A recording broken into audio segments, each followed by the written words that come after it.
Hello. Good evening. My name is Carolyn Bellinger-Berman, and I'm delighted to welcome you all to the panel on Jewish scholars at the New School. Is the mic working? Yes? Okay. As you may know, this is the second public event of the Jewish Cultural Studies program at the New School, which we launched this year. This new curriculum explores Jewish cultural life. It is meant to complement traditional studies of the religion by exploring aspects of Jewish culture and history that fall outside the usual scope of Jewish studies.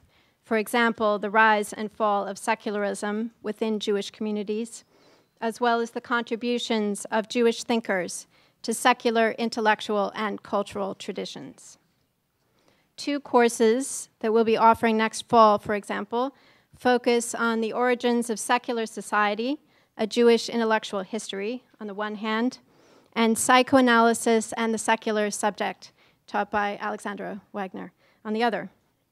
In conjunction with the second course, we're planning a public program on Freud, Jewish history, and American culture, asking how does Freud, the avowed secularist, fit into Jewish intellectual history, and how we can best understand the profound effects of his work on American culture today. More information on the Jewish Cultural Studies curriculum is available in the brochure, which you've probably picked up tonight. And all of these courses are open to the New York community in the tradition of the New School and can be taken for credit or on a non-credit basis. The New School is a particularly fitting place to explore such issues because of the key role played by secular Jewish intellectuals in the history of our institution and our faculty's contributions to the city, the country, and the world. In fact, the predicament of Jewish scholars in the early 20th century and their opportunities in New York City play a central role in the history of the New School.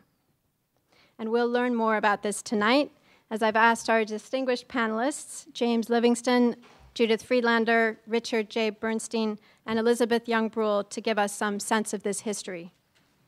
This panel will focus on individual scholars, including Horace Kallen, Jonas, and Hannah Arendt, as well as the university president, Alvin Johnson's commitment to aiding and welcoming persecuted scholars from Europe. I'm grateful to the Posen Foundation for supporting our program, and to the Jewish Studies program at Eugene Lang College for co-sponsoring this event. I also wanted to thank Pam Tillis and Emerald Nash, among others, for helping with the arrangements.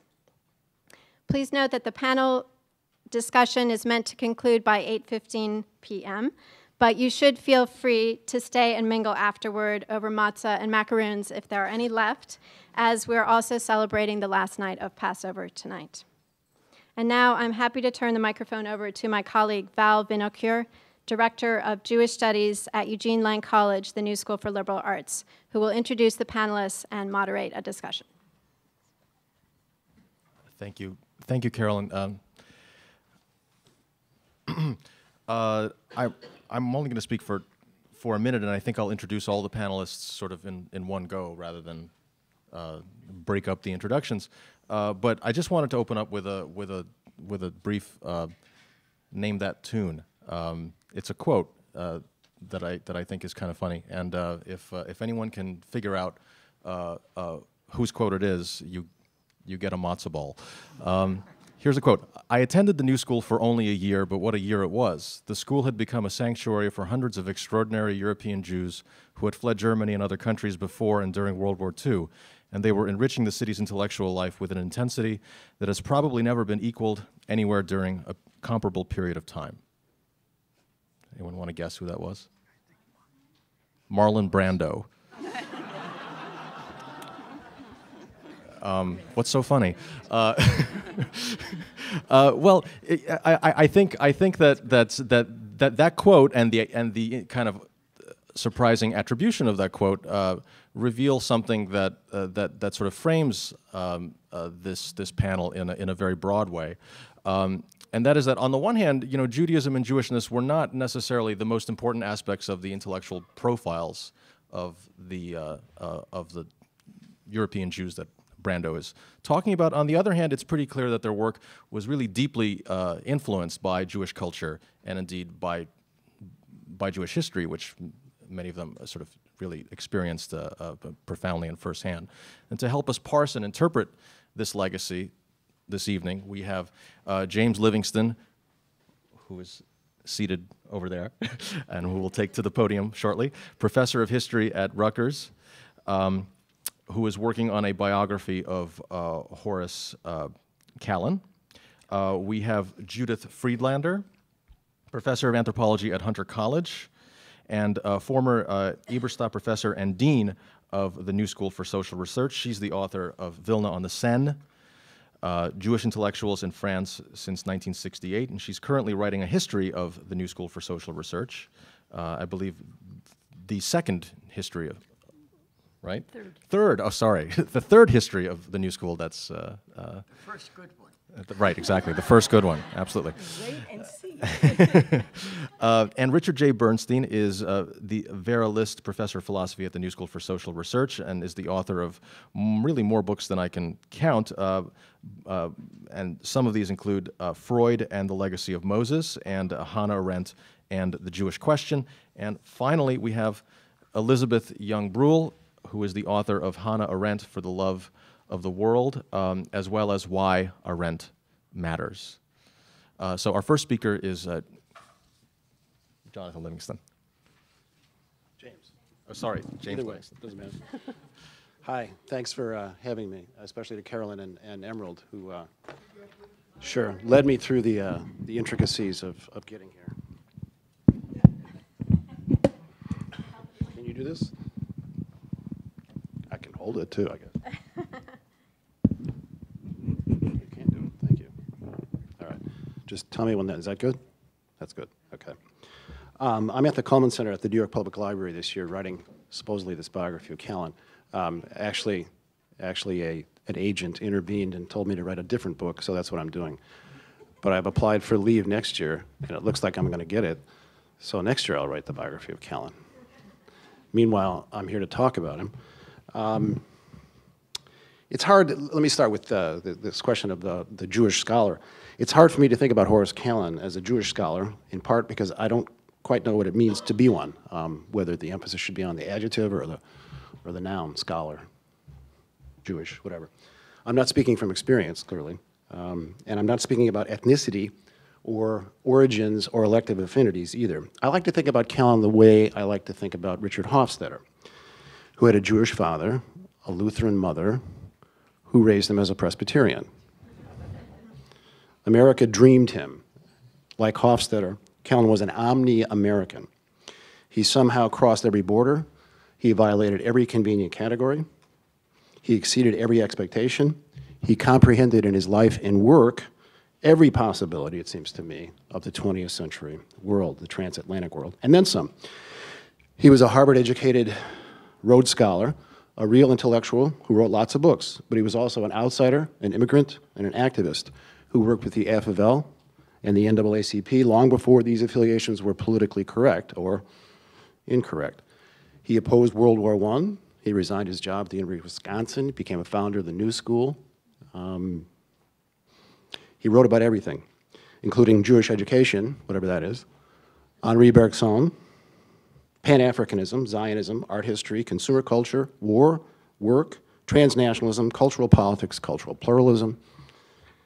He knew everybody from Thorstein Veblen to Charles Beard, Sidney Hook to William James, John Dewey, Alain Locke, and Hosea Royce, on toward the intellectual architects of American foreign policy such as Benjamin Cohen, and post-war higher education such as Clark Kerr. He stood at the heart of social cultural change in the 20th century, and he was perfectly willing to tell us where it can, where it should lead. And beyond that, he was making that change happen. He was, if you will, the intellectual Zelig of the 20th century. He was everywhere something interesting was happening intellectually or culturally. So why is he so obscure? When I got to the Cullman Center and I said, well, I'm not writing that biography, they said, well, that's good, because who is this guy anyway? Nah, they weren't that dismissive. But on the other hand, I can't find anybody who knows who he is, except, of course, my distinguished colleagues on this panel. Why hasn't he found a biographer until I came along? and proposed to the Kallen Center that I would write one. Although there are graduate students gathering on the horizon, one from Germany, one more local. Both have tried to visit me at the library. Both I put off by saying, I'm sorry, I'm not doing that right now. What is it then? Is he too much background? Is there too much connective tissue in the way that he operated? That is to say, was he not really an organic intellectual, but somebody who was just sort of hanging around the edges of this? I don't know. The same question could be posed this way. Was he not original? Was he a synthesizer, a purveyor of earlier truths? One of his real talents was to translate pragmatic ideas into political ideas, or for that matter, into aesthetic ideas. He was an aesthete who wrote a huge 2-volume study called Art and Freedom. I stumbled on him while trying to figure out the differences between William James and Henri Bergson. And this is while I was in revolt against the idea that every intellectual innovation of the early 20th century had to be construed as yet another romantic reaction against the positivist platitudes of the 19th century. The more I read of him, the more intrigued I became. So I started looking for references, no matter how oblique, and began at the same time looking for interesting appropriations of his work. What I found instead of interesting appropriations or references that were respectful was repulsion and critique, sometimes real contempt. Several accomplished, indeed distinguished scholars, people like Ross Posnock, Jonathan Hanson, Kerry Braden, George Kadeb, Werner Solers, and others have used Kallen as something of a whipping boy, accusing him of ethnic essentialism, because he enfranchised ethnicity as a source of cultural pluralism, of which he is the founding father. And of course, he is the person who said, you don't choose your grandfathers. You don't choose your grandfathers. No matter, they also said, your relation to your family is a result of your commitments and your choices. Those are his words. Not your natural place in the birth order. No matter that he was the ardent Zionist who insisted that God's fundamental command was secularism, so that your religious background was less important than the choices you made about whether or how to respond to it. In this, Kallen was the consummate pragmatist, because he wrote and acted as if past events, your grandfathers, for example, were significant not because they had happened in the past, but because they appeared later in a narrative form that gave them significance. This is how William James put it in Pragmatism, in one of the most compelling summaries of the doctrine that I know of. Day follows day, and its contents are simply added. The new contents are not themselves true, they simply come and are. The truth is what we say about them. Pretty dangerous stuff. So why then, again, the question is Kallen so obscure? There is the charge of essentialism, but if it sticks, this charge, wouldn't that put him on the side of identity politics, which is the extremity of cultural politics? Wouldn't that place him comfortably on the academic left, where he could get some respect? It didn't turn out that way, because the backlash against identity politics from the left coincided with a rediscovery and renewed critique of the group identities that Kallen himself permitted under the rubric of cultural pluralism. Moreover, he was guilty of another charge. He thought consumer culture, that's interesting, here's a blank page. He thought consumer culture was the context in which new personality types, or personality images, as he put it, would emerge, and he didn't assume that these types would be, by definition, passive creatures manipulated by advertising and its corporate antecedents. That's in the book called The Fall and Rise of the Consumer. So the academic appropriation of Kallen, or the mere appreciation of this man's pluralism, has been blocked by two salient features of his thinking. On the one hand, he seems to be the sponsor of the most primitive version of multiculturalism. On the other, he looks like an admirer of what we all know is the very solvent of our souls, the collective conformity of consumer culture. The book I'm writing at the Kallen Center, by the way, is called Attention Shoppers. Why consumer culture is good for the economy, the environment, and your souls. I come to praise Kallen's pluralism, not to bury it. But in doing so, I want to argue with those who, like Kallen himself, assume that pragmatism and its pluralist offspring have self-evidently democratic consequences or implications. I want to suggest that pragmatism and pluralism are the obvious intellectual origins of fascism. They are not only this, to be sure, but I can't get around some simple facts. In Italy, the ardent fascists Giovanni Papini and Benito Mussolini were also admirers of James, of pragmatism, and of pluralism. James cites Papini in Lecture 2 of Pragmatism, where he talks about how pragmatism is like a hotel corridor opening onto many other doctrines and ideas. Papini greeted James at a conference in Italy in 1905 where he wrote the summary, what he called the resume of radical empiricism. Papini was deliriously happy to have met the famous philosopher from the United States in 1905. In Germany, two ardent fascists, Martin Heidegger and Carl Schmitt, were also close readers of pragmatism and pluralism. And they quite consciously appropriated what they understood to be the results of pragmatism. But to say that they misread their sources is to posit a uniform substrate of history or text, which is a way of repudiating Kallen's legacy, but also James's legacy, and that is the legacy of pluralism. So, let me define pluralism as Kallen understood it, as I understood Kallen's understanding, and see how it might have informed, if not enabled, the frightful extremes of fascism. In doing so, we might see that neither pragmatism nor pluralism has a predictable political valence, and that our continuing fascination with Heidegger and Schmitt is not a symptom of intellectual frivolity or debility.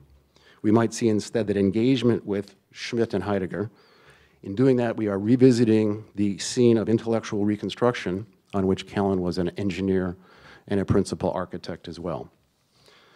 So, definition of pluralism then, as Kallen understood it, as I understood Kallen.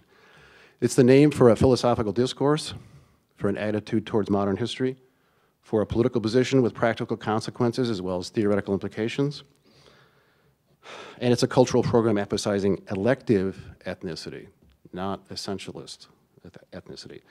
It first emerged in the early 20th century as a variation on the themes of pragmatism and quickly became the intellectual rationale for the pragmatic revolt in politics known as fascism.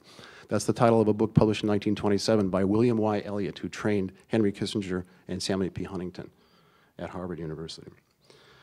It has recently resurfaced in the aftermath of state socialism in Eastern Europe and the apparent exhaustion of communitarianism and liberal individualist models of politics in the Anglo-American world.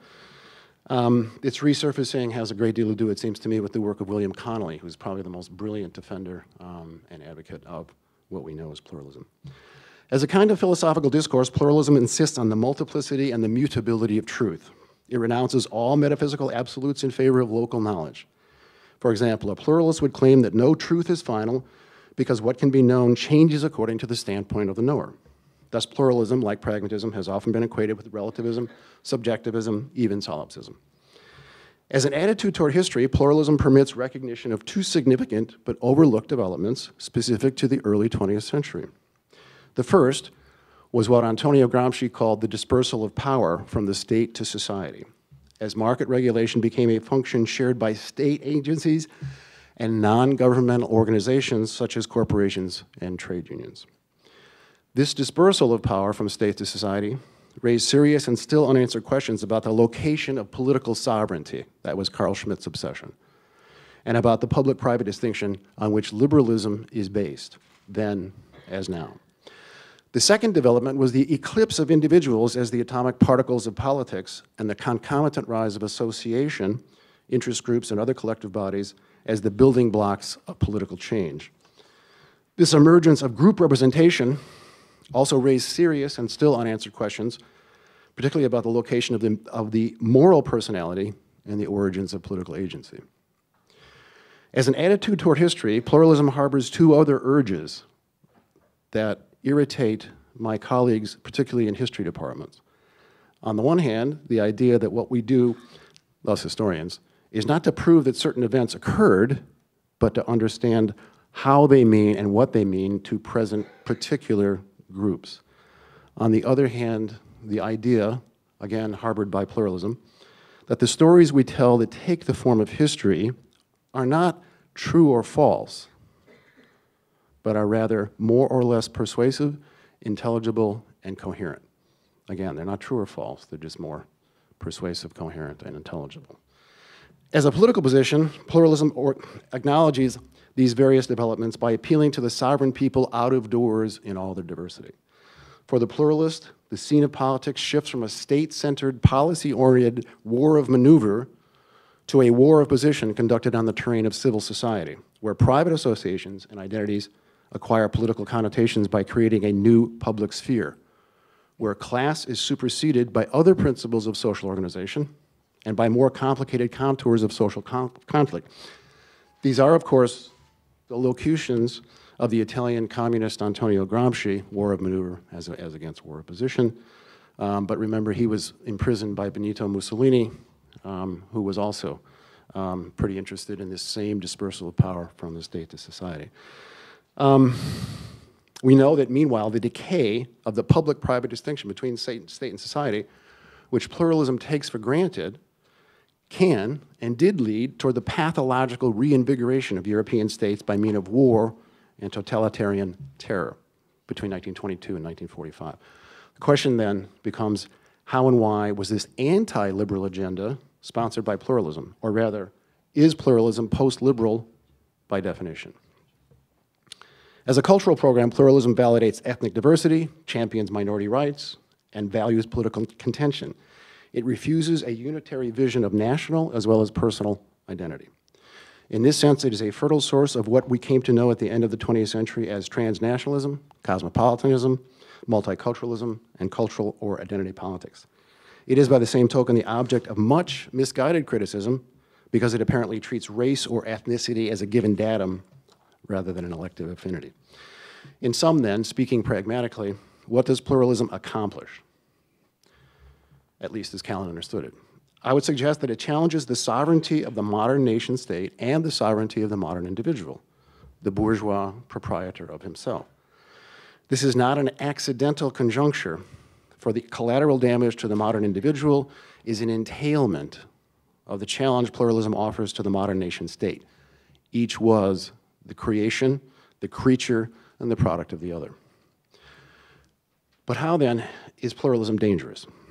Why should we worry about it as much as Kallen's critics have, particularly people like Katib, but also Solers, and even Ross Posnock? What is it that makes it dangerous? First, it is a form of relativism. It suggests that there's no such thing as a non-human truth. There's no body of fact independent of our models.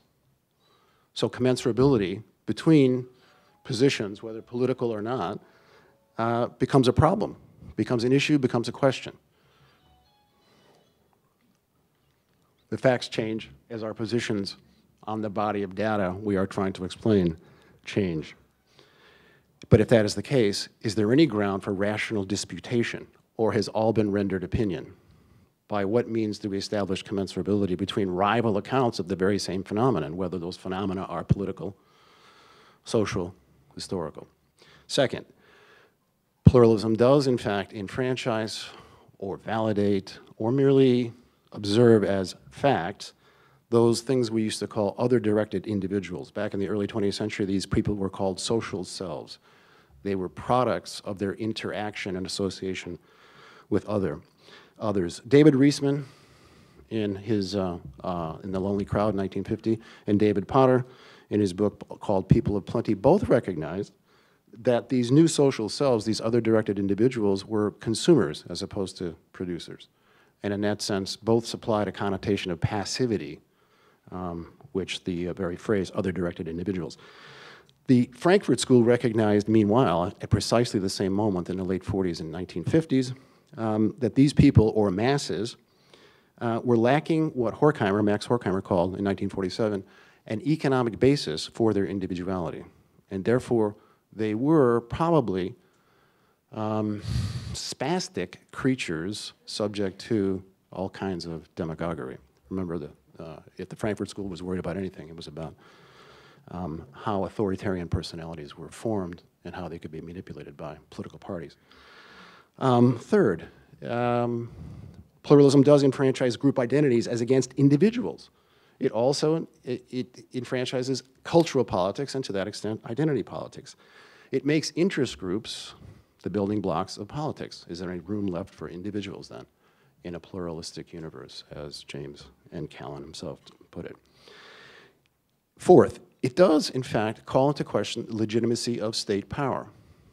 This was Carl Schmitt's special obsession, but in our own time, the legitimacy of the state, particularly the welfare state, has also proved a problem, and a problem that pluralism doesn't seem to help us solve. How much time have I got?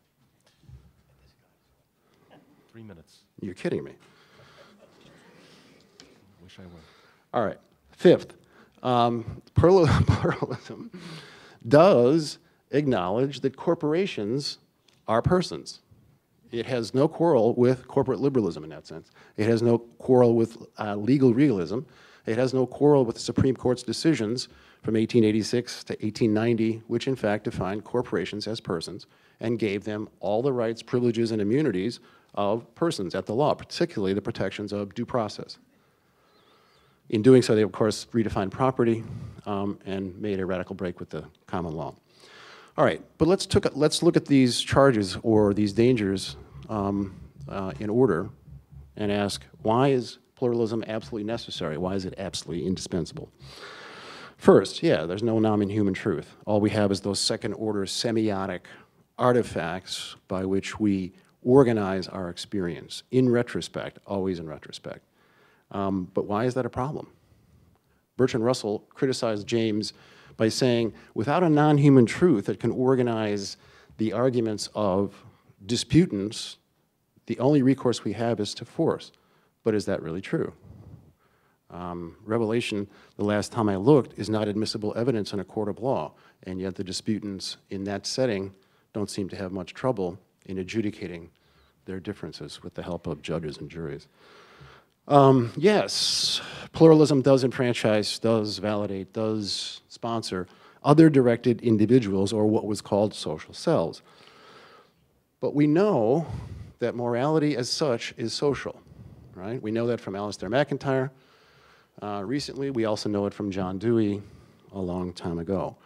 The pragmatists and the pluralists, Kallen included, treated the moral personality, the capacity to make moral decisions, as something like a linguistic capacity, something that was developed in spontaneous interactions from time to time, through which people had to adapt themselves to conventions, structures that they themselves did not invent, but allowed for their intelligibility.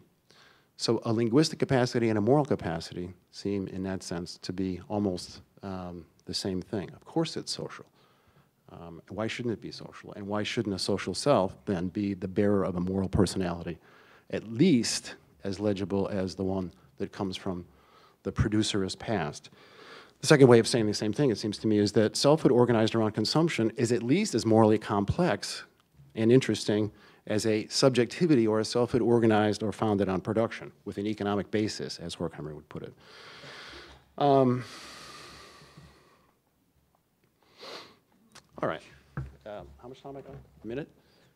Okay. I'll give you a minute.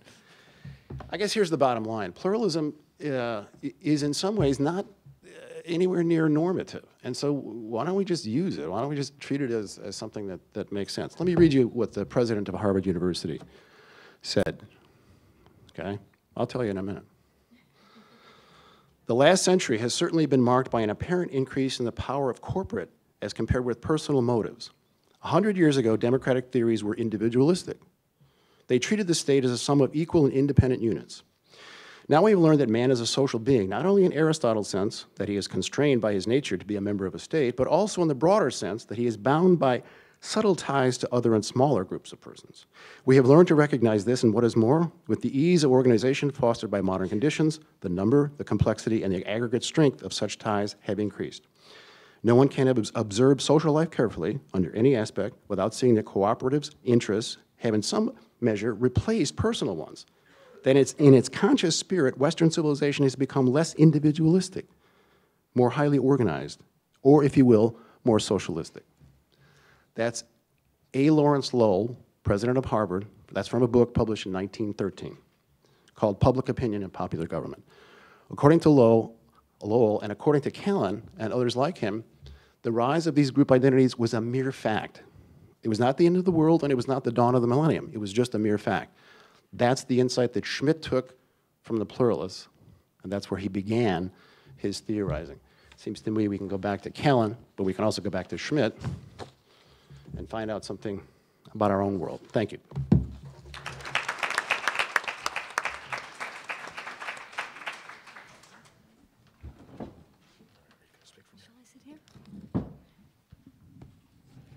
Can you all hear me? If I sit here, can you hear me? Okay, I think all right. So I'm going to be speaking mostly about Alvin Johnson and the Jews. On April 24th, 1933, Alvin Johnson, director of the New School for Social Research, wrote to Edwin R.A. Seligman, professor of political economy at Columbia University, to ask for his help in launching an urgent, if seemingly impossible, mission to rescue European scholars from the, quote, claws of fascism. At the time, Seligman and Johnson were working together as editor and associate editor of the Encyclopedia of the Social Sciences, a multi-volume project begun in 1927 and completed in 1935. This ambitious intellectual undertaking put Seligman and Johnson in regular contact with leading scholars in Europe, a significant number of whom lived in Germany, and had agreed to write articles for the encyclopedia on critical issues in the social sciences. Now I'm going to read the letter, and much of my talk is going to be, I want you to meet Johnson in his own words, so you'll be hearing a lot of Johnson. Dear Professor Seligman, I'm writing to ask for your help in a matter which deeply concerns both of us and the whole world insofar as it appreciates the value of academic freedom and scholarly dignity. I refer to the case of the German university professors who have been ruthlessly dismissed in the mad anti-Semitic rage of the present German government. You have seen some of the letters that are coming to the encyclopedia from Bonn, Salz, Lederer, Kuczynski, Heller, and others. It is still incredible to me that any government, however fanatic, could cashier men like these, whom all the world regards as among the ablest and most creative scholars anywhere to be found. But to the point, merely vocal protest will help these men little, if at all. I therefore propose a protest which will arrest the attention of every person interested in scholarship, namely the prompt establishment of an institution to be known as the University in Exile. Because everything turns on prompt action, if the protest is really to count, I propose to confine it to the social sciences, broadly interpreted, a field which is also the center of the battle. I have asked the board of the New School to grant me authority to set up an institution in the New School and have their enthusiastic authorization and support. I propose to invite 15 of the prescribed professors to the New School.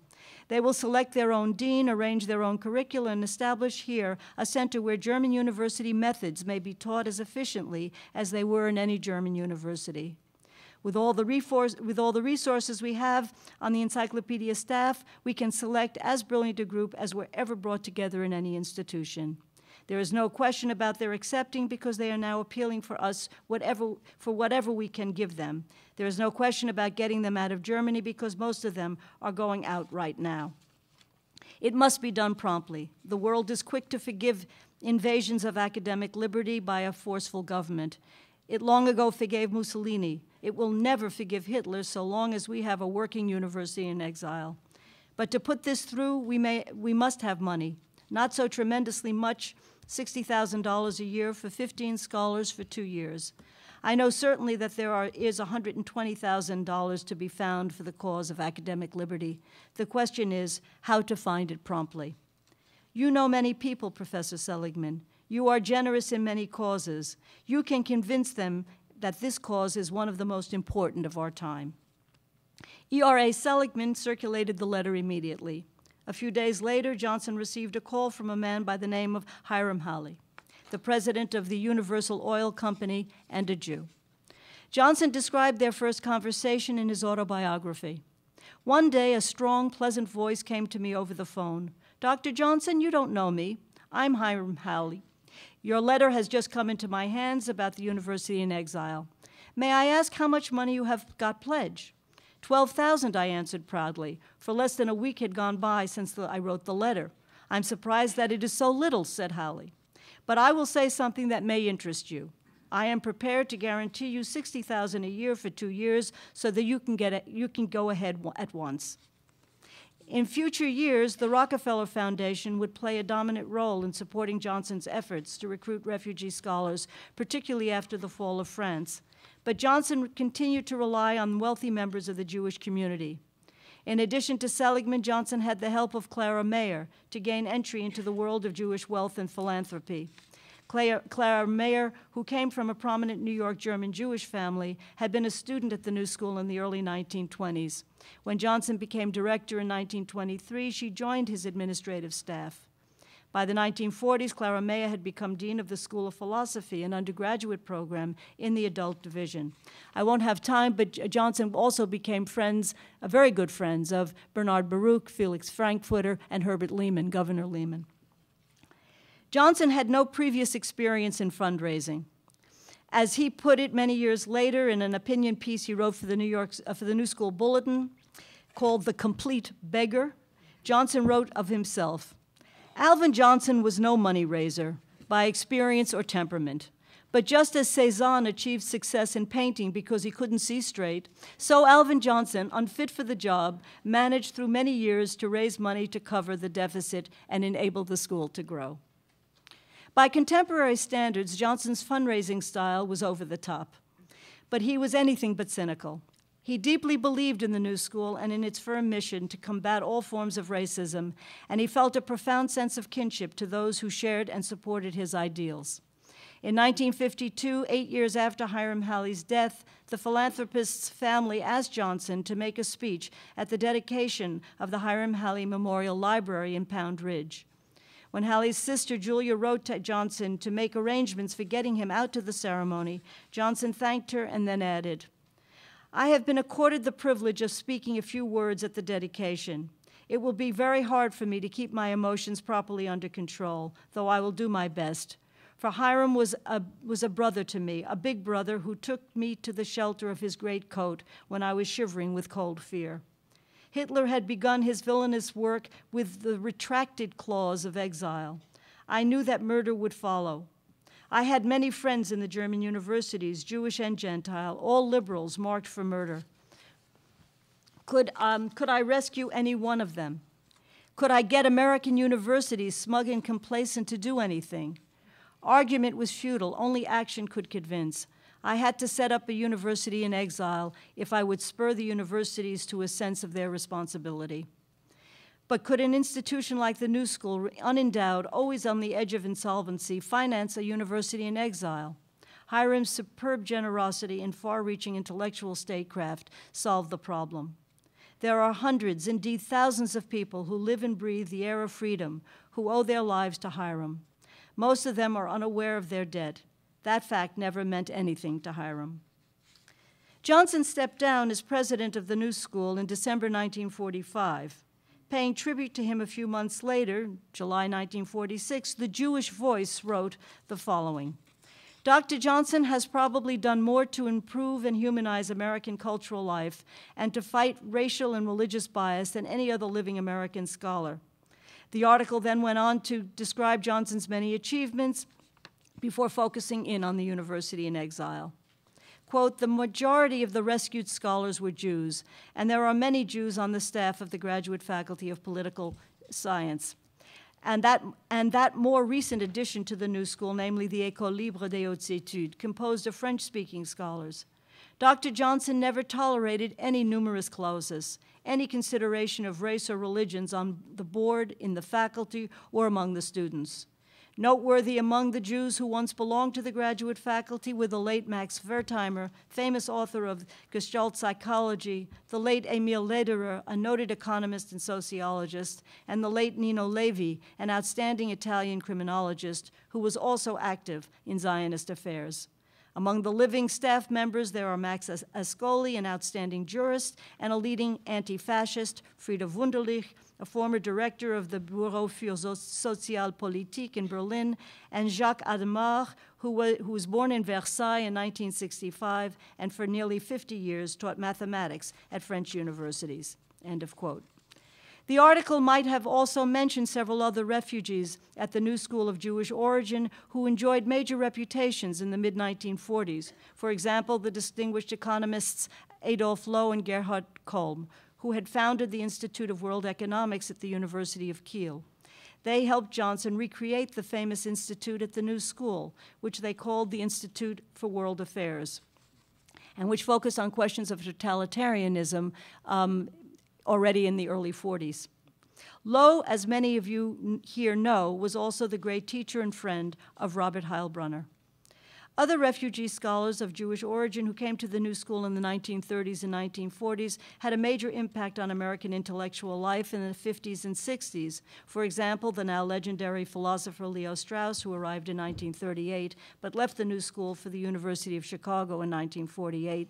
The sociologist Alfred Schutz, credited with having introduced phenomenology to the United States, and Claude Lévi-Strauss, who only gained recognition in American academic circles, as Aristide Zolberg has noted, after he returned to France. Still, the founding moment of French structuralism took place at the New School's École Libre, when Lévi-Strauss met the great Russian Jewish linguist Roman Jakobson. Finally, in addition to the refugee scholars who formed the faculties of the University In Exile and the École Libre, Johnson sponsored a number of artists as well who were based at the adult division, most significantly the composer Hans Eisler and dramatist Erwin Piscator, who created the famous dramatic workshop at the New School, and both of whom were of Jewish origin, and of course Marlon Brando studied there. Before he was kicked out. Before he was kicked out. Depending on who you read, by the end of the war, Johnson had provided anywhere between 167 and 180 professional visas and contracts for 2 years to scholars and artists and their families, only a small fraction of whom remained at the New School. Many of these refugees, but by no means all of them, were Jews, which was a matter of some controversy on the Board of Trustees, though Johnson denied this for many years. At the time, Johnson had to contain the problem, and with carefully chosen language, he wrote the following in February 1935 in his report to the Board of Trustees, where he included a special section called Racial and Political Constitution of the Faculty. At the time, the faculty consisted of 18 active members. Johnson had just lost the musicologist Erich von Hornbostel, and who had to resign for health reasons and was not a Jew, and the legal scholar Hermann Kantoritz, who had just left the faculty to go back to the London School of Economics, where he had already been invited. Quote, "There is a prevalent conception that the German professors expelled from their chairs were all either Marxians or Jews. This conception is not valid so far as the graduate faculty is concerned. In selecting scholars for the faculty, no attention was given to such irrelevant matters as race and religion, but in the outcome, it was found that rather more than 1/3 had no Jewish blood at all, and all the others, and of the others, several could be classed as non-Aryan only by virtue of the grandparent clause. The actual grounds for dismissal were in only a small minority of cases the Aryan clause in the law. The principal ground was political unreliability, that is, failure to accept the Nazi political discipline and philosophy. All the members of the faculty had supported the democratic government under the Weimar Constitution. Some of them had participated in it and were therefore unacceptable to the present government. No member of the graduate faculty is a Marxist, as the term is understood in America. A number of them were supporters, listen carefully, of the Social Democratic Party, whose position was virtually that of the present-day American progressive, whether Democratic or Republican. Most of the Europeans, that's the end of that quote, most of the European scholars and artists who came to the New School in the 1930s and early 40s and who stayed for any significant period of time appear in either one or both of the histories of the New School that came out in the 1980s, The New School by Peter Rutkoff and William Scott, and Intellectuals in Exile by Hans-Dieter Krohn. In the appendix included in Krohn's book, the author provides a list of the scholars and artists Johnson supposedly helped between 1933 and 1945.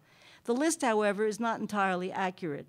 There are people included who did not, to my knowledge, receive help from the New School, like Bronislaw Malinowski, and there are people missing, like Bertolt Brecht. Given the playwright's high visibility and his political inclinations, it was no small feat on the part of Alvin Johnson to get him safely out of Europe and into the United States. When Brecht finally reached the U.S. in 1941, he decided to remain in California, but the New School gets the credit for having saved this great artist's life. During the discussion period, if we have time, I'll be happy to speak more about the Johnson-Brecht incident. It is part of the longer and fascinating story about Johnson's ambivalent relationship with individuals, communists, most of whom were Jews, which contradicts his repeated claim and that of the charter of the graduate faculty that the New School did not hire members of the Communist Party. Perhaps not at the graduate faculty and perhaps nowhere else either in 1935, but Johnson certainly did later on. But the time has come to stop playing Jewish geography. Johnson claimed, as I have already said, that he never tolerated any consideration of race and religion on the board, in the faculty, or among students. He took an interest in Jews as Jews only because he opposed discrimination and the Jews were being discriminated against. How am I doing, 5 minutes? I'm going to skip, I'm going to keep to the time here. I have some extraordinary letters that he wrote to people he was raising money from, a certain man by the name of Leo Heimerdinger, who was a Philadelphian manufacturer, and to whom he explains in some length his, how he came to be interested in the question of discrimination. He didn't see it in Nebraska, where he was raised as a farm boy, but he did meet it first at Columbia University, and he was fiercely opposed to it because out of a sense of justice and injustice. He also, by the time he came to the New School, he was, already quite interested in the question of the race problem, and hence he went to work. The final phase, let me just say, the final phase in my development came with the advent of Hitler. It became clear that anti-Semitism not only heaped injustice upon many of our finest spirits, not only plugged our institutions with counterfeit standards, but threatened the life of democracy and civilization itself. Once in a while, a critic of mine intimated that I have diverted the New School from its pure educational purpose to use it as a weapon in the fight against anti-Semitism. My retort is, what if that were true? Is there anything an educational institution can do that is more important than to fight this menace, not only to education, but to democracy and humanity? My refugee scholars have developed an enormous educational potential. They attracted every year over 200 students, registered for higher degrees, probably the greatest attendance in any graduate school of political science in the country. They have written many more books and articles, carried through many more pieces of research, prepared many more reports for the government than any other faculty. Indeed, I count this record of performance some of the best propaganda that could be devised for the abatement of race discrimination. And he had a great deal to be proud of, but he was always constantly running out of money. And he would go back to Jews to ask them to please give him money. And quite his letters were absolutely extraordinary. And again, I'm going to have to skip it to keep to time. However, I do want to conclude with one letter that he wrote, as in 1952 he was no longer president by this time. His dear friend and another refugee scholar, but himself not a Jew, Hans Siemens, was president of the university, and they were in very dire economic straits. And he wrote to his friend Heimerdinger again, pointing out that another donor and a very big man in philanthropy, a man by the name of Jacob Bilikoff, was sold, this is Johnson now speaking, was sold on the New School because it was the one educational institution in all America that didn't give a hoot whether a student or a professor or a trustee was a Jewish or Gentile. It doesn't to this day, and I think it is worth keeping alive. Maybe you'll ask me, how much Gentile money do we get for our anti-discrimination program? I will tell you, for you alone, I lost Mrs. Willard Straight, who was giving $1,000 a year and could have given $500,000 when I announced that in the New School there would be no distinction between Jew and Gentile. I lost Mrs. Walton Martin, who had tens of thousands to give. I lost Mrs. Rumsey, Mr. Harriman's daughter, who had real money. I lost Mrs. Tiffany, a fool with a lot of money. I lost Judge Learned Hand, whose daughter had married a Jew who didn't work out. I lost George Davis, whose wife couldn't stand Jews. I lost George Bacon, a grafter who had a lot of money free. But by the grace of God, I kept my honor and the convictions of my heart. I will tell you, my beloved friend Leo, when Jewish friends demand of me, how much money are you getting out of Gentiles? If I had played the anti-Semitic game, I would not, in my old age, be appealing to Jews. Don't let the child of my heart, the new school, die. Dear Leo, friend of my heart, don't let this outburst trouble you. Maybe you can do something, a little something, for my institution. Maybe you can't. Whether you can or not, accept my love and best wishes for the new year. Sincerely, Alvin Johnson. Let me stop there.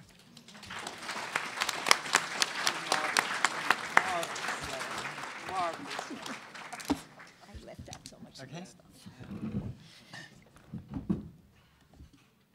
In the 20 minutes I have to you, I want to really attempt to try and bring alive certainly one of the great. The ladder, you know. Yeah.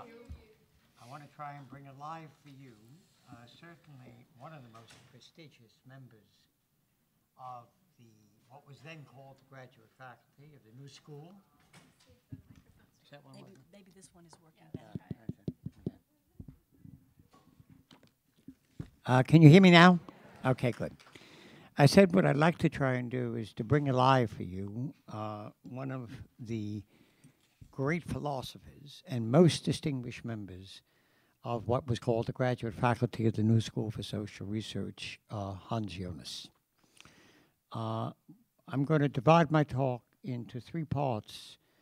I want to talk about his life, because his life, dealing with the life of Hans Jonas, you can tell the story of the 20th century. And then I'll talk briefly about the significance of his work, and then finally about some remarkable essays that he wrote on Jewish issues late in his life. Hans Jonas was born in 1903, and he was part of this remarkable generation, in my opinion, the greatest and most talented generation of European Jews since the time of the Enlightenment in the early part of the 20th century. He came from a relatively comfortable family that did not deny that they were Jewish, but were not particularly religious. Jonas, and this is really quite unusual, when he was still in gymnasium, high school, joined a Zionist organization and thought of himself as a Zionist. In 1921, he went off to the university and he studied at that time with a variety of figures, with the greatest German philosophers, including Husserl and Heidegger, with whom he worked. It was in 1924 at Marburg that the 21-year-old Hans Jonas met an 18-year-old who was Hannah Arendt, and they became lifelong friends from that particular time. Jonas wrote a dissertation on St. Augustine. It was not unusual for Jewish intellectuals to write on Christian saints. Hannah Arendt herself wrote on St. Augustine. And then he wrote a work with Heidegger, and he completed his PhD. By the way, in addition to doing his studies, he prepared himself for agriculturally to make Aliyah to at that time Palestine. In 1933, there was a time when he was coming close to finishing what was his second book on Gnosticism. And this is the time, of course, of the takeover of Hitler, and when Heidegger became rector of Freiburg.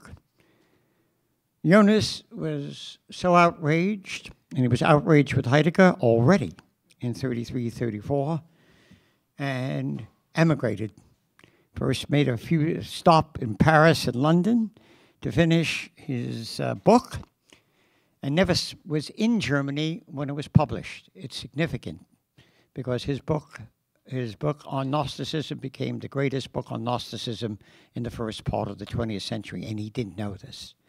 And when he left for Palestine, he made a vow that he would never return to Europe or to Germany unless as a member of a victorious army against Hitler. We have that vow. He then made his way to Palestine, and in 1939, when the war broke out, he was teaching for part-time at the Hebrew University. He wrote a remarkable declaration. I'd like to read you just the very beginning of it, calling on his fellow Jews throughout the world to form an army, a Jewish army, to fight Hitler.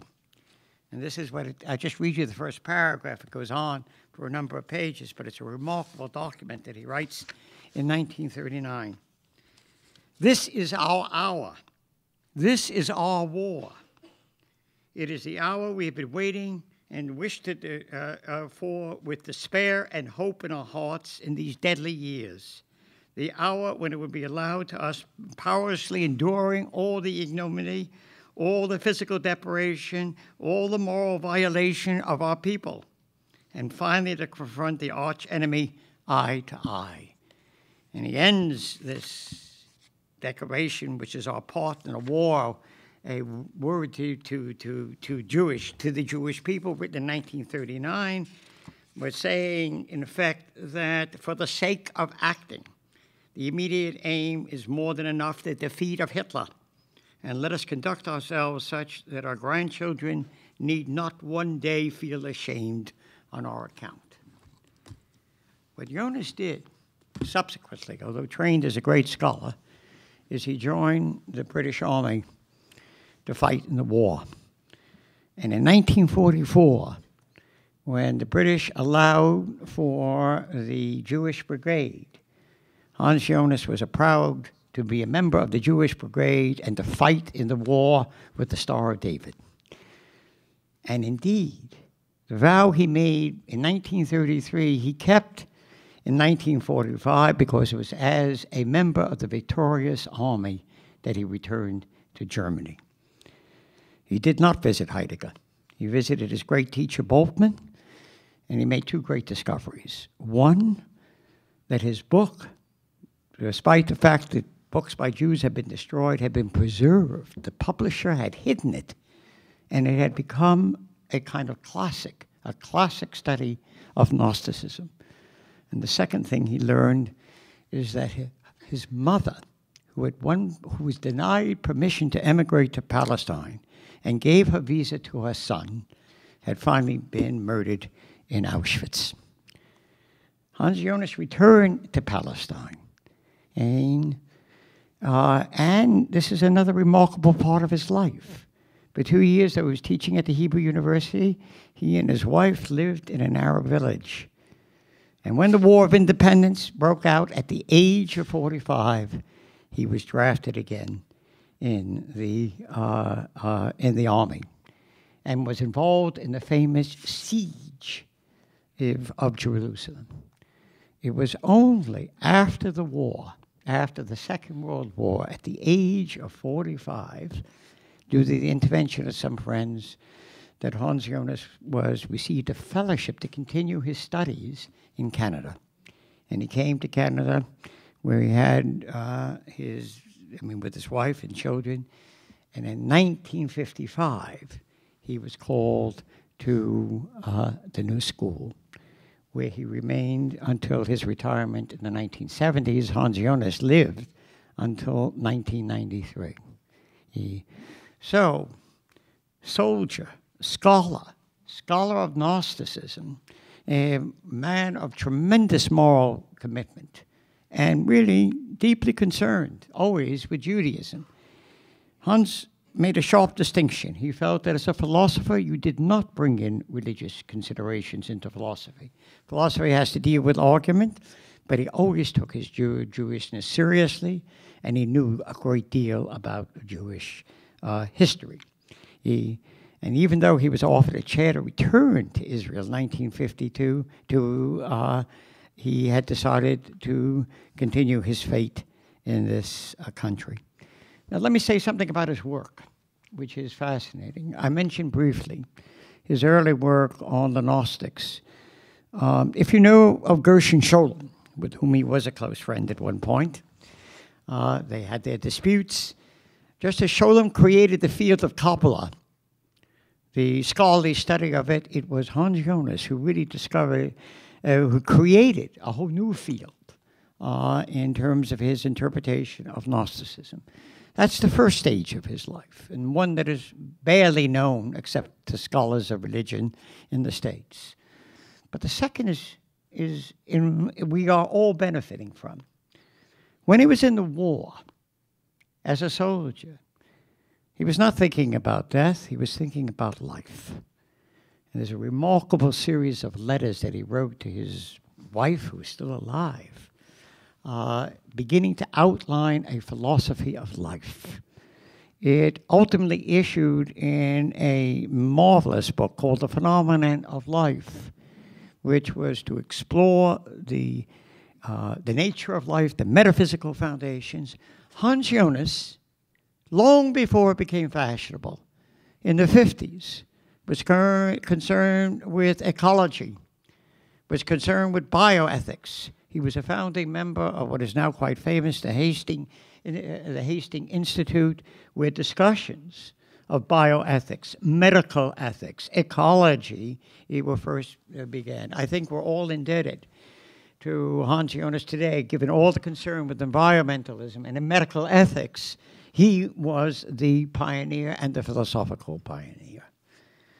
What is even more remarkable, after he retired from the New School, Hans Jonas was deeply distressed about what was happening in the world, and he wrote a book called The Imperative of Responsibility, for a scholarly book, which became a bestseller in Germany. Not in the States, but in Germany. Is what he was arguing for, is that in this technological age, in this age when we are in the process of destroying ourselves, either by the threat of nuclear warfare or environmentally, we need a new ethic.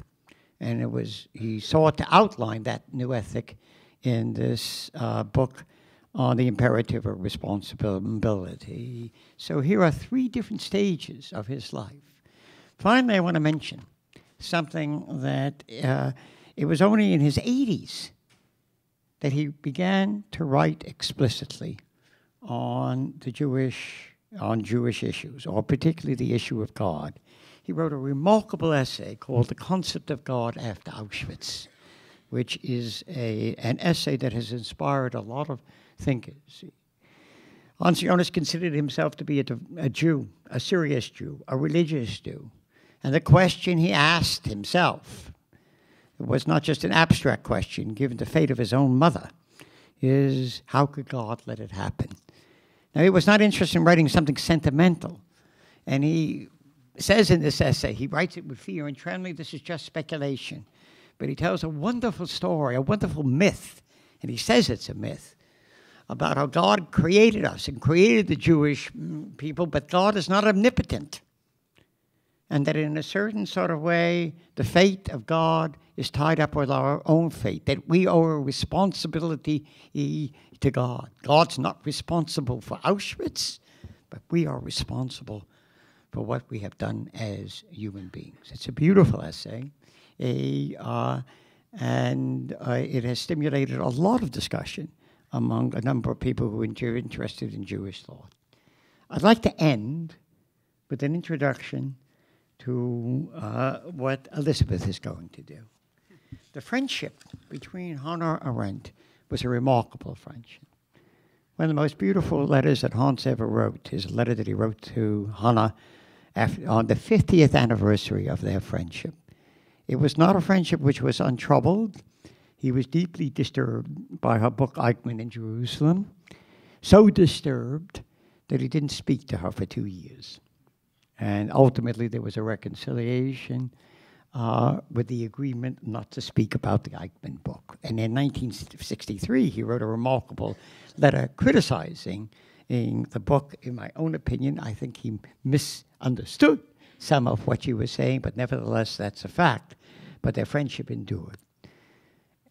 Hans Jonas outlived Hannah Arendt, but he gave a beautiful kind of eulogy at her funeral in 1975. And I would just like to read one paragraph, because that will be an introduction to what Elisabeth is going to talk about.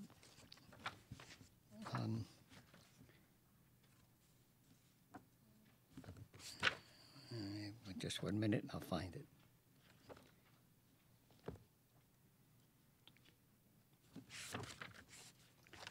Yes. I'm not going to read the whole eulogy, though it's quite beautiful. I just want to read one paragraph from it. Thinking was a passion, and thinking with her was a moral activity. She was intensely moral, but completely unmoralistic. Whatever she had to say was important, often provocative, sometimes wrong, but never trivial, never negligible, never to be forgotten again.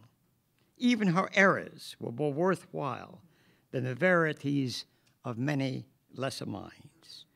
She liked, of course, to be right, and on occasion could be quite formidably contentious. But she did not believe, and as she confided in me, that the truth is to be had for us these days. She believed instead in the incessant, always temporary trying for that face of it which was the present condition happens to turn towards us.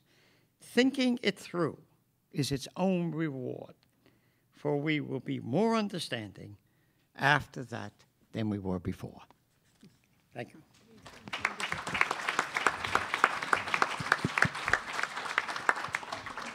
Is this one on? Yeah? Yes, it is. Okay. Well, good. You set me up very nicely. So, thank you for your invitation to come today. When one of my former students, that's Carolyn Berman, studied with me at Wesleyan University, I have a principle that when my former students invite me to do something, I do not refuse. I thought that of the many things that I could tell you about or talk about Hannah Arendt today, that I would organize myself by dropping two sort of sounding lines down in the chronology of her life that go through the New School, and talk about the year 1950, and then talk about the year 1969, 69-70. And use these two chronological moments to both talk about an evolution in her life and thought, and also to talk about an evolution in the New School and its life and thought, and particularly the life of its Jewish scholars.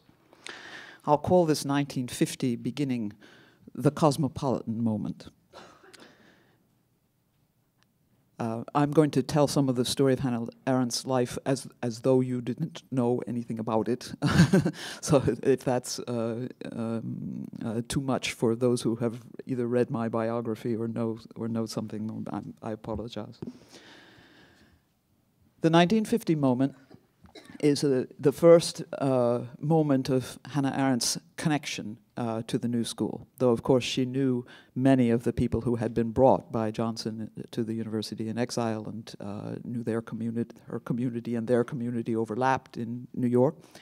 But it's interesting that what brought her to the New School in 1950 was not anything that she was doing at the moment. What she was doing at the moment was writing The Origins of Totalitarianism, a very preoccupying task. But she was also editing books, particularly by German Jews, at Schocken Books, employed as an editor there, and bringing, for example, the works of Franz Kafka to America for the first time. But her husband, Heinrich Blücher, who was not a Jew, had spent the war not writing The Origins of Totalitarianism, but talking with Hannah Arendt about that book. He had spent the war first shoveling chemicals in a chemical factory in New Jersey, because that was the first job that he could get when he got here, and then he got hired to do some German language broadcasting on what became the Voice of America. But he had been backwatered during the war, and was very restless in that a man without a place.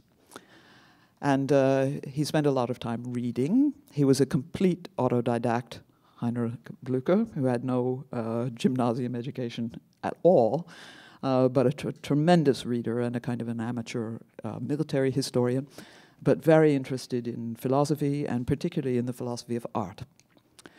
And he had fallen in with some artists here in the West Village, who had founded something that eventually came to be called the 8th Street Club. And this included people like Motherwell and Rothko. And he attended some of their meetings with a man named Al Copley, who was a painter and part of this group. Got to know these people, and occasionally ended up with extemporaneous lectures for them about the history of art.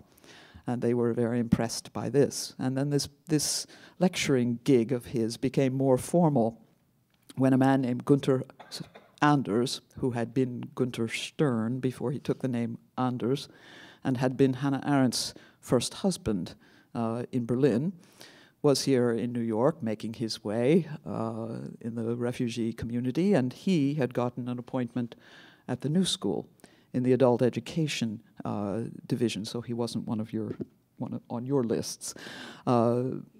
He should be, though. I mean, Alvin Johnson didn't bring him, but he was certainly part of the team. He was giving lectures on the philosophy of art, but he was drawn away from that position for, there's a story too complicated to tell, and he needed somebody to take over his class for the rest of the semester. So he tapped Heinrich Blücher, who was giving these lectures to the 8th Street Club.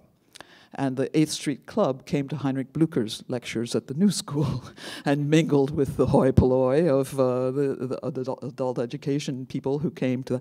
And the size of this class, which had been a little seminar when Gunther Stern Anders taught it, became bigger and bigger, and they moved it to a lecture class, and they moved it, and they moved it. And Heinrich Blücher had what he calls in a letter to Hannah Arendt, his first real success, an Erfolg. You know. And this success brought him a kind of reputation at the New School. And Horace Kallen, whose life and work you heard so skillfully maligned by our colleague here, heard about this philosophy of art course that Heinrich Blücher was giving and wanted to meet this man, and did. And they found each other two similar unclassifiable sorts who had a kind of meeting of the minds. And Horace Kallen recommended Heinrich Blücher to a man named James Chase, who was the president at that time of Bard College. And Mr. Case was looking for a scholar who might develop for Bard College something that he wanted to call the common course. And he wanted it to be a world history course and a world philosophy course, an introduction for the Bard students to cosmopolitan thinking. And he, of course, found Blücher the perfect person to do this, because Blücher's history of art courses had begun with developing a notion of what Blücher called the cosmopolitan style, which he thought was the central style of modern art. That the essence of modern art was that it had transcended national thinking, it had transcended religious sectarian thinking, it had truly was the avant-garde of cosmopolitanism. And Mr. Case heard about this and said, yes, I'll take that. And Blücher created the Common Course, which was and still is, at Bard College, a remarkable educational achievement, much more sophisticated than the great books courses of various other institutions. So the Hannah Arendt's first encounter, as it were, with the New School was that they had saved her husband from being sort of marginalized and turned a man who had no degree, no reputation, into the founder of a college course and the most important man at Bard. Now, not something to be easily forgotten, this loyalty that began with this event in Hannah Arendt's mind. Hannah Arendt herself, in 1950, finishing The Origins of Totalitarianism, was writing into the conclusion of that book, of the first edition of the book, an extraordinary meditation on the rights of man and on what kinds of principles would be necessary to found what she called a comity of nations. This is the time, of course, when the United Nations has been chartered and developed up the street in New York. Blücher himself had spent part of his idle time during the war writing a document called the League of the Human Race. And it was a document that was meant to be a kind of charter document for an institution like the United Nations, though it was never taken up by anybody, except Hannah Arendt, who wrote its principles into the concluding chapter of The Origins of Totalitarianism.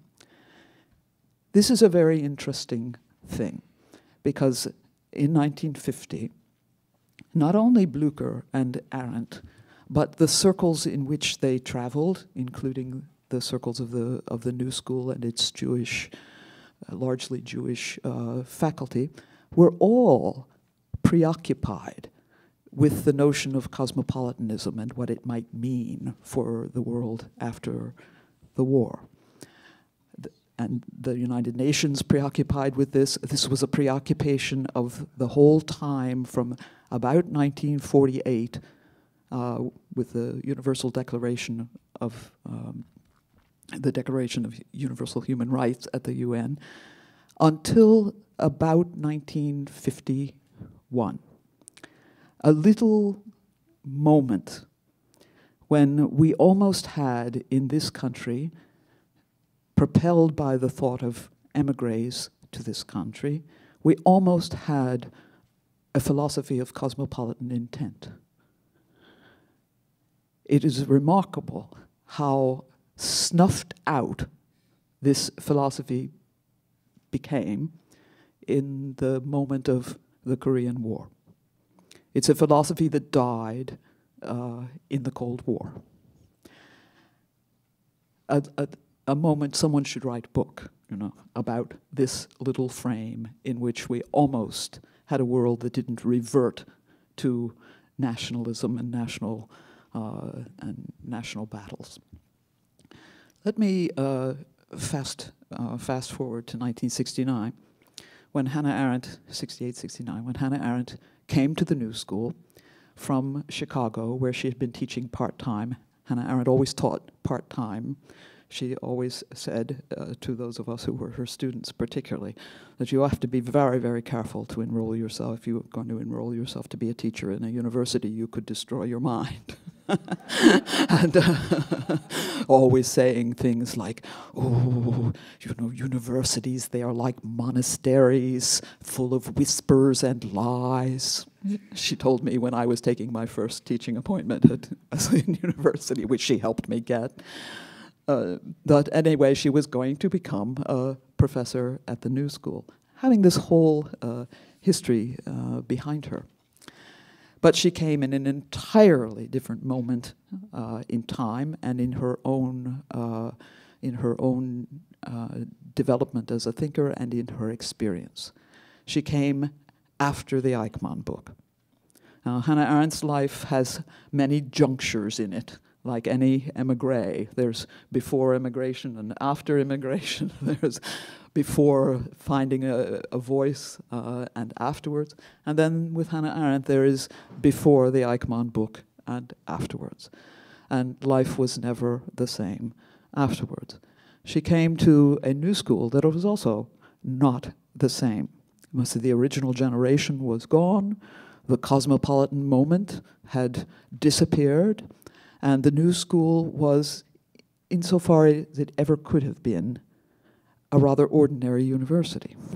It lost entirely, to my judgment, everything that had made it unique and everything that had made it not rooted in any ethnicity, any religion, any political position, but a very open and freewheeling place that could contain thinkers as like Hannah Arendt, who didn't fit in a box either. You could be a pariah at the early New School, and later you could not. The philosophy department that Hannah Arendt came to was a very apolitical department. There was no one teaching philosophy, teaching political philosophy in it. It was not a particularly distinguished department with the exception of Hans Jonas. And Jonas, even though, as Richard told you, had broken with Hannah Arendt over the Eichmann book, he reconciled with her when it was again that they were going to be colleagues in a university, as they had been students together in Marburg so many years ago.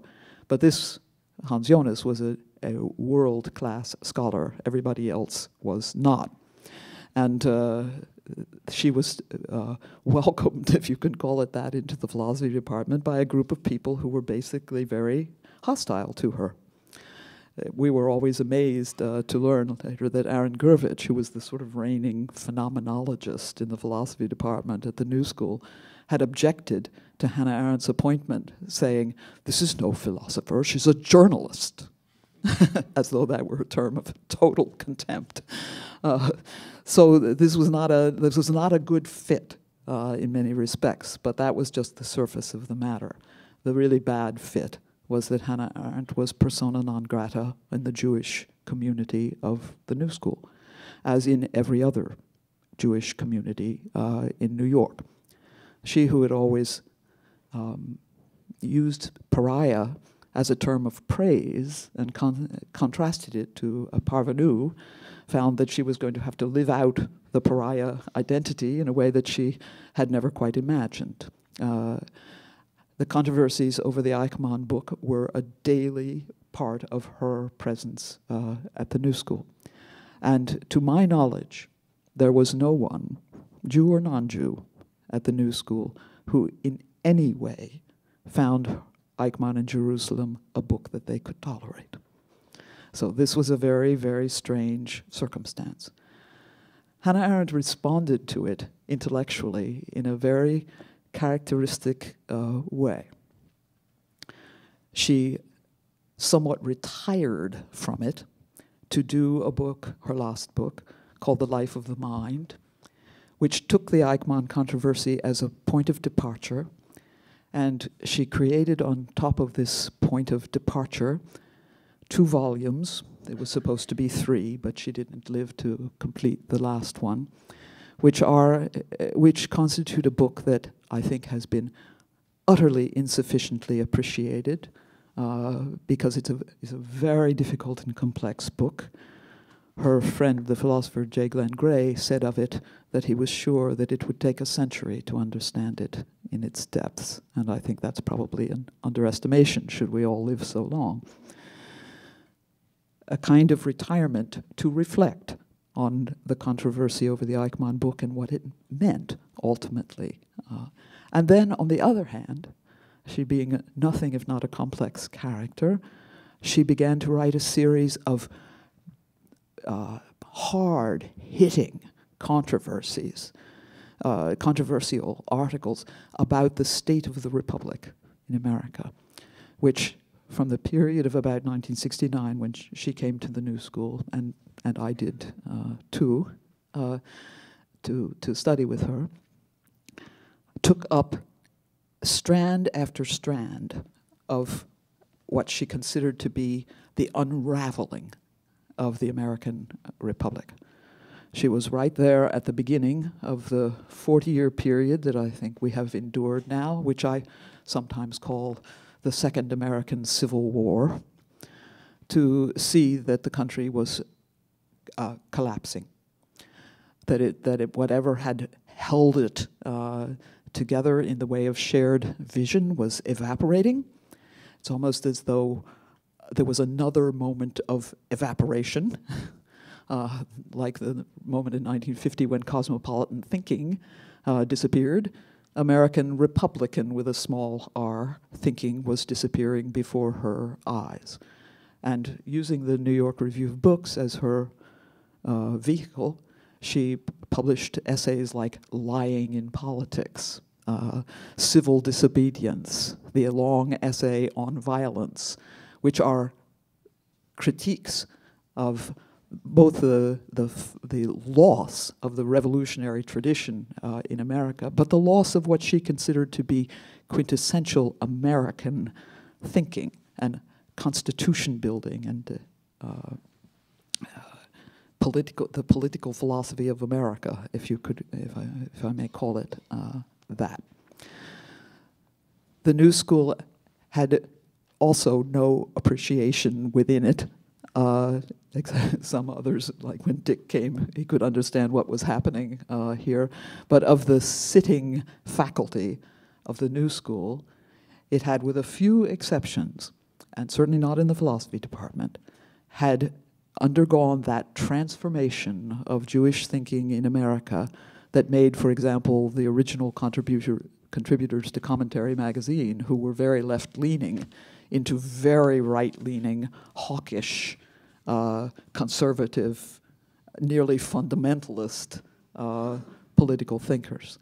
That turn having taken place, she was completely out of sync with this. The New School has made many efforts since to recover its tradition, but it's original and very cosmopolitan tradition, but it has been a struggle. And it's a struggle which really, in many ways, is a microcosm of the struggle to do the same in the country at large.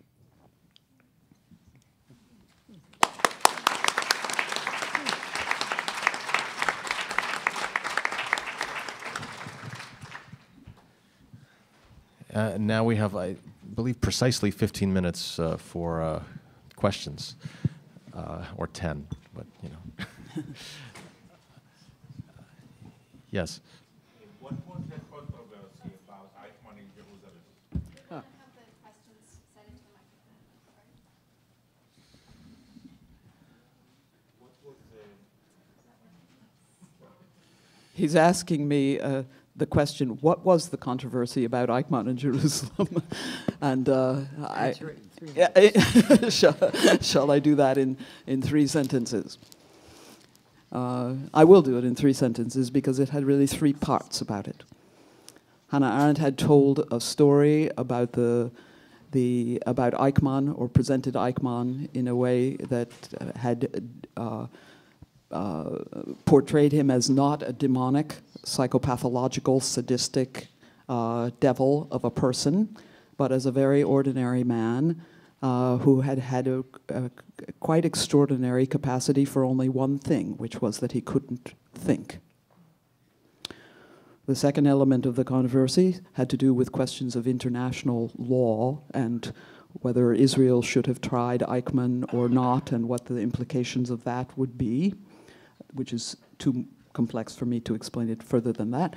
And the third, and perhaps in many ways most difficult element of the controversy, was that Hannah Arendt, based on the testimony that was given at the trial and on some scholarship that existed, had made a portrait of the so-called Judenrat, or Jewish councils in Europe, and the way in which the Nazis had used these Jewish councils, used and abused these Jewish councils to help in the roundup of Jewish populations, particularly in small communities, to be shipped to their deaths in concentration camps.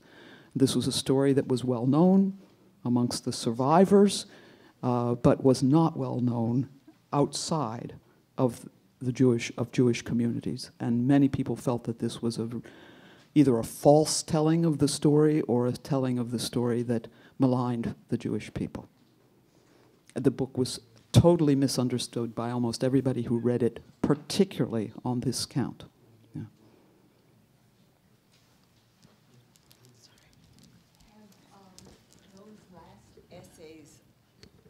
Have those last essays of Arendt's that you were talking about the been political collected? ones? Yes, they're collected in a volume that bears the title Crises of the Republic. I'm sorry. Crises of the Republic. They exist all together. Yeah. Really a book I recommend to you. It's extraordinary. Yeah. In Professor Friedlander's excellent talk, she equated Judaism and racism, or anti-Semitism and racism, a couple of times. And I don't see Judaism, I see it as a religion and as a heritage, but not as a race. I wonder whether I'm misunderstanding what she said. I was quoting, and you certainly, and I don't, and certainly Alvin Johnson was also. Had I been able to read more, he rejected the idea of a folk, that the Jews being a folk. He was very, very firm about that, and he said he didn't. And he talked about his blonde-eyed Jewish friends, and that you could not talk about them as a race, you could not talk about them as a folk. But this was the language of the time: racism and anti-Semitism. I wasn't saying Judaism; I was saying anti-Semitism. These were equated, racism and anti-Semitism, in the original studies done by Jewish scholars in a series called Studies in Prejudice that was published right after the war, and the authoritarian personality was one of those studies. And it took years for the distinction between racism and anti-Semitism to come into American social science, one of the most distorting things that ever happened to American social science. Yeah. This was not Johnson's problem. No. I'd like to address myself to the gentleman with the dark shirt. And he said, I thought rather off the cuff, Jewish education, and I quote, whatever that is, close quote. For some of us, it means learning about the religion. And it is a religion. And I think that people who became socialist, communist, Bundists, and who thought what we say on the left, they couldn't have done what they did without first knowing something about the religion. So I am trained in history, and one of the things that bothers me about this evening is, for some of us, Passover is not over till tomorrow after sunset. And rather than think in terms of love, I think that we all who study this should think in terms of respect. And I think respect is a little lost in this country. It's part of the republic. It slipped away. I also think about culture. I've learned in the last 25 years, we are many cultures and based on many cultures that are based on one religion. And maybe, I'm looking at your brochure, maybe that brochure, you should have some people who think about a lot of things. I noticed that Mrs. Bradley is on the faculty. We can't find many American Jews who will support the Leo Baeck Library and Archive. And I tell you that because I only discovered it myself. So based on what you said, your talks, I was really impressed with your sources. I will now go and try and read Hannah Arendt again. Sorry. She was impossible. Do you have a question for Well, I just James? know it's a statement about the question was, I don't know, maybe that gentleman should talk to some Jewish educators. They work very hard trying to educate children. And then also talk to some Catholic educators and some Methodist educators. I meant no disrespect, and I was not trying to malign Horace Kallen either, because he wrote voluminously about Jewish education. What I was trying to do is unpack that phrase, Jewish scholar. I wanted to problematize that, that's all. Right, right. No, I agree with you. I agree with you. But I also think pragmatically about it. What is the consequence of doing so? You should be careful about thinking pragmatically. Okay. You know, it goes straight to fascism. Now we know. Let's see. Another question, perhaps. Yes. I would just like to ask the last speaker, a simple question.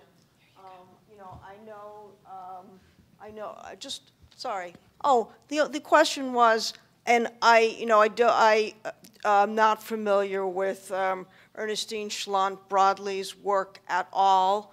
I know who her husband is, and I believe she's an historian or a philosopher. I'm not ignorant, I must say. But what is your objection to her being on the faculty of the New School? I guess I did. No, yeah. What I said, she's also on the board of the Leo Beck Institute, which is the archival library of German-speaking Jews. A break. Let that go. I feel like I should ring a bell. But there's a question over here. Well, Passover is about 3,000 years old. So we as a people have a very long history. I just wondered, it would seem over this time that we had been able to form a collective unconscious, or a couple of collective unconscious aspects that tie us together and give us certain traits.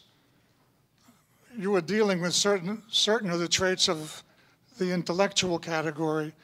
I just wondered if you thought there was such a thing as a collective unconscious, as one of the psychiatrists used to maintain. Who's up for that? We have Elisabeth is a professional psychoanalyst. So but a Freudian, yeah. Not a Jungian. Not a Jungian. I do want to say something, though. Of the three people that we've talked about, they were all very different. But in my opinion, in very different ways, the most knowledgeable was probably, and the person who was really a scholar of Jewish history was Jonas. But I think all three took, including Horace Kallen.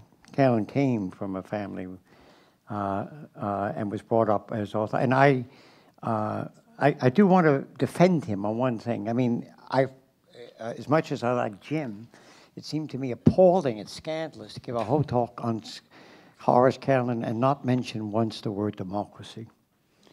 If ever there was a kind of advocate, not just of some kind of thing, but of democracy, and took it seriously. And I personally think that he's been tremendously maligned.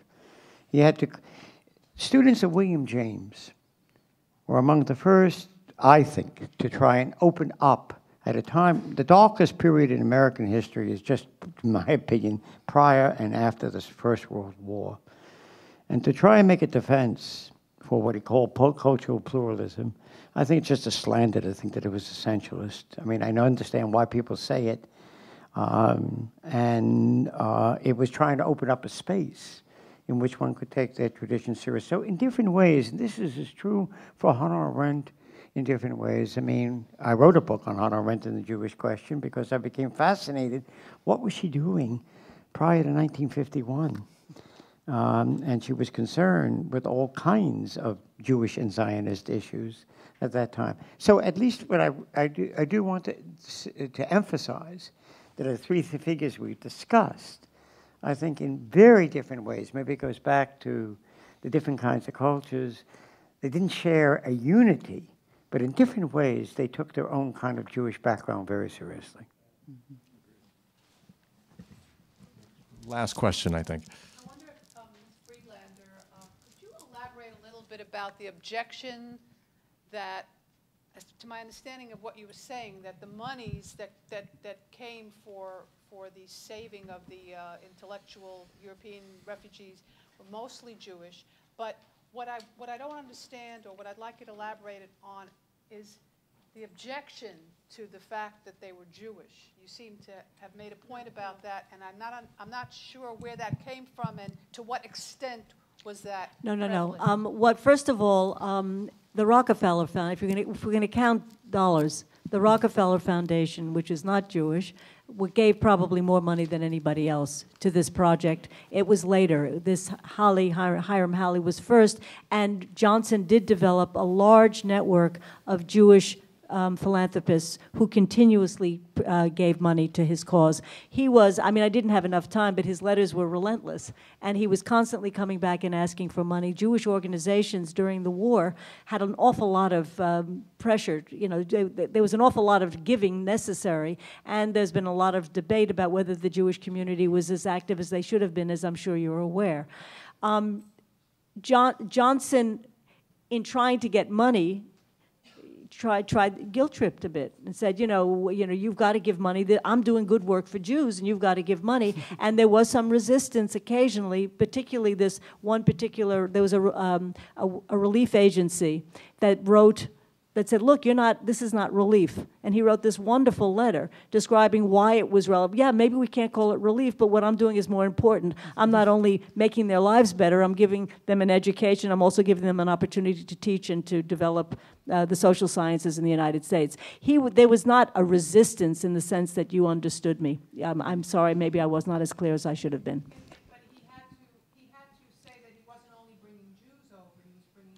Oh, no, I'm sorry. Earlier on, the resistance there was the Board of Trustees at the New School. This was not the Jewish organizations. The Board of Trustees, this was an anti-Semitic country. Can I say something? All right, about this? and the Board of Trustees at the New School, even though he denied it publicly over and over again, resisted. And he had to find ways to get around them, and he lost members of the Board of Trustees, as I explained. I mean, that letter is a confidential letter, but I haven't published it, and I just thought it was so well done, and he was so frustrated at that point, that was 1952, that he just named names. I just want to remind you of the context of the founding of the New School. You cannot underestimate how anti-Semitic American universities were through the 1950s. I was a graduate student in the 1950s when there were still at all major and minor universities quotas. My professor at Yale University was the first Jewish professor that was hired. I mean, in other words, you're dealing with a context. I mean, we know what was going on in the country, but in terms of our universities, and indeed, this was also a problem in placing. Johnson didn't simply hire people. He was trying to place. It was very difficult placing Jewish scholars. This existed right through, I mean, maybe certainly up until the 60s. So we have a larger context of overt, I mean, not even covert, overt anti-Semitism. Yale, you know, Princeton, Swarthmore, all of these places had quotas. I